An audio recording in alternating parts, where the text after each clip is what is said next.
So whenever I talk about embryonic hearts, there's usually a few people who push back, both actually pro-life and pro-choice people who push back because they argue hearts don't determine personhood.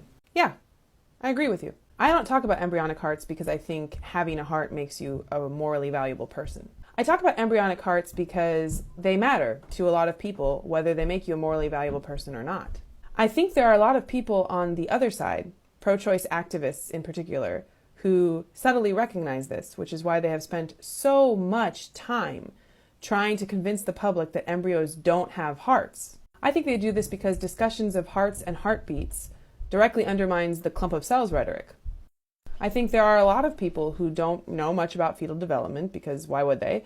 And they mistakenly believe that the embryo is literally like a sphere of cells for much longer than is the case. And I think that the more we talk about fetal development, the more uncomfortable people get with abortion.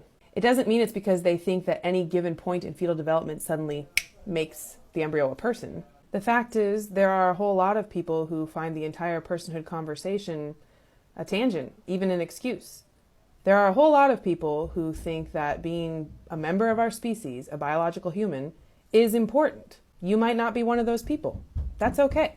But that doesn't mean no one else feels that way, and that doesn't mean you have the authority to tell people what matters to them and what doesn't. Once or twice a year, we ask people if they used to be pro-choice and they became pro-life, what changed their mind. One of the biggest recurring themes is people who experience pregnancy or pregnancy loss or having children, and in the process they learn a lot more about fetal development and they are shocked.